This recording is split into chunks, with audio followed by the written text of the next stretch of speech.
dia, boa tarde, boa noite. Vamos então para mais um vídeo, né? Dessa vez vamos falar de uma questão muito importante envolvendo deputados, senadores, também vereadores, né? Deputados estaduais, que é a questão da imunidade, a imunidade parlamentar, que é conferida, né, aos parlamentares, né? Essa imunidade parlamentar, pelo menos em relação aos deputados federais e senadores, está prevista ali no artigo 53 da Constituição Federal, né? E ela está dividida em duas partes, digamos assim, que seriam a imunidade material e a imunidade formal, né? A imunidade material está prevista no caput do artigo 53 e ela diz respeito à inviolabilidade, né, dos deputados e senadores por suas opiniões, palavras e votos, né? Isso significa que tudo que eles dizem, né, pelo menos em relação, enquanto eles estão no exercício do mandato, né, eles não são julgados, né? Eles não podem ser submetidos a julgamento, né? Não podem ser perseguidos criminalmente por conta daquilo que eles falam, das opiniões proferidas, dos votos que são dados, né? E isso é uma garantia muito importante para a independência, né? Da independência do parlamentar. Por mais que você tenha um parlamentar com opiniões que você não concorde, né? Que são muitas vezes opiniões que beiram um absurdo, né? Mas eles foram eleitos pelo voto popular. Isso significa que eles estão representando o povo e a parcela da população que apoia eles naquilo que eles estão opinando, né? E é importante para o exercício livre, né, do legislativo que esses deputados, esses senadores tenham plena liberdade para debater, para expressar suas opiniões, ainda que essas opiniões beirem o crime. Até porque, em algumas situações, pode acontecer que em determinado evento que eles defendam, determinada questão que eles defendam, pareça crime no princípio, mas eles podem perfeitamente editar uma lei e aquele determinado fato, aquela determinada situação deixar de ser crime, né? Então, podemos citar um exemplo de algum deputado que faça apologia às drogas, né? As drogas hoje são um crime, né? O uso das drogas, o tráfico são, né, um crime, mas nada impede de um deputado, né, ser eleito, né, e com a defesa aberta da liberação das drogas, né? Ele não vai ser punido por fazer essa apologia, né, às drogas, e eventualmente isso pode deixar de ser crime, né? O tráfico, o uso de drogas pode deixar de ser punido criminalmente. Então é muito importante essa liberdade, né, de opinião, de palavras, dos votos que são proferidos pelos deputados e pelos senadores, né? Lembrando que essa imunidade, a imunidade material, ela é estendida também para os deputados estaduais, né, para os vereadores também, sendo que em relação aos vereadores se limita à circunscrição do município, né? Isso é uma questão muito importante que o STF já julgou. Os vereadores eles também têm inviolabilidade de suas opiniões, de seus votos, né? Mas está limitado, restrito aos limites do município. Se ele faz dá alguma opinião, né, numa rádio, por exemplo, em outro município, né, uma opinião que seja desonrosa em relação a outra pessoa, o vereador ele pode ser punido criminalmente, né? Por outro lado, se o deputado, né, deputado estadual, deputado federal, senador, ele faz igual, né, um pronunciamento numa rádio, né, imputando um crime a um outro deputado, se aquele pronunciamento ele tem alguma relação com a atividade parlamentar, ele não vai ser punido por isso. Por outro lado, se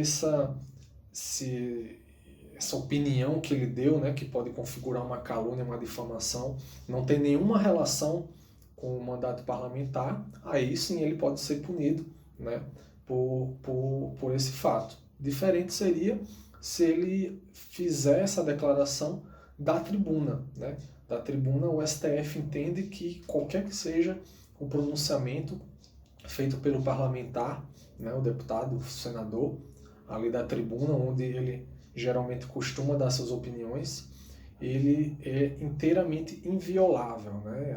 As opiniões dele são inteiramente invioláveis. Diga o que ele quiser dizer, não vai haver nenhuma imputação criminal ao parlamentar, ok?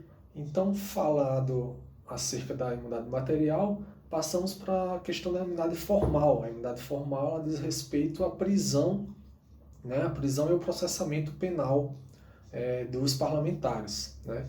A imunidade formal já não se aplica aos vereadores, se aplica apenas a deputados estaduais, deputados federais, né, e senadores.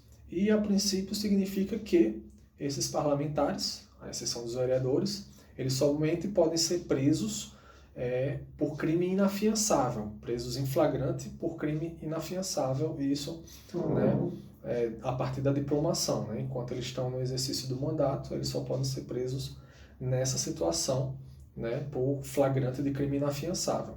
E eles podem até ser processados, né, processados e julgados no curso do mandato, porém, após o recebimento da denúncia, né, pelo tribunal competente, né, a Assembleia Legislativa ou a Câmara dos Deputados ou o Senado ela vai ser comunicada desse recebimento da denúncia e o Congresso, ou cada casa parlamentar, né, conforme pertenceu o deputado ou senador, poderá sustar o andamento desse processo, né? O processo não vai ser extinto, mas ele vai ser sustado, vai ser suspenso, se a Câmara, o Senado, a Assembleia assim decidir, e aí ele vai ficar suspenso até o fim do mandato, quando então vai voltar a correr o processo. Obviamente a prescrição vai ficar suspensa durante esse período da sustação, mas lembrando, isso tem que ser manifestado pela casa parlamentar, né? Se não houver manifestação na casa parlamentar, o processo vai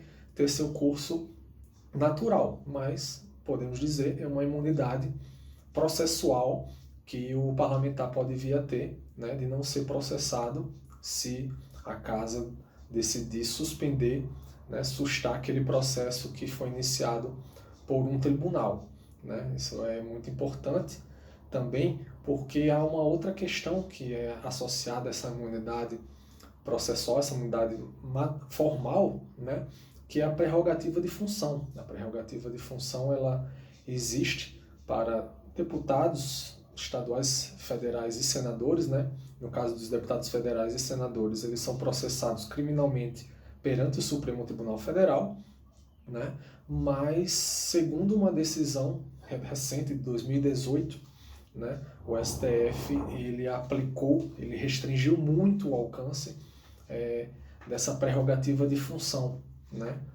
Essa prerrogativa de função, no caso do STF, eles entenderam que o deputado federal, o senador, só vai ser julgado perante o STF, né, e não por um juiz de primeira instância, se o crime cometido for relacionado às funções do cargo, né, e for cometido depois da posse, né? Então ele tem que ser um crime relacionado às funções, né, ter alguma pertinência com as funções, e um crime cometido após a assunção do mandato. Se for um crime cometido anteriormente, não vai haver essa prerrogativa de função, né? Quem vai julgar esse processo vai ser o juiz de primeira instância mesmo, e lógico, esse processo vai ter suas instâncias, podem até chegar no STF, mas a competência originária do STF, como prevista na Constituição, por prerrogativa de função, ela só vai acontecer se o crime for relacionado ao cargo, certo? E se isso acontecer, se houvesse processamento pelo STF, né, o STF ele vai dar andamento ao processo até o fim, né? O STF entendeu que, havendo um processamento regular dessa denúncia, né, E quando chegar, mesmo antes do julgamento, né, se o deputado renunciar ou se ele perder o mandato, né, aquele processo não vai descer à primeira instância. Aquele processo vai continuar no STF ou no outro tribunal, né, se for um deputado estadual, esse processo vai correr no tribunal de segunda instância, né, mas esse processo não vai descer à primeira instância se o deputado ou senador renunciar, né, ou de outra forma perder o cargo.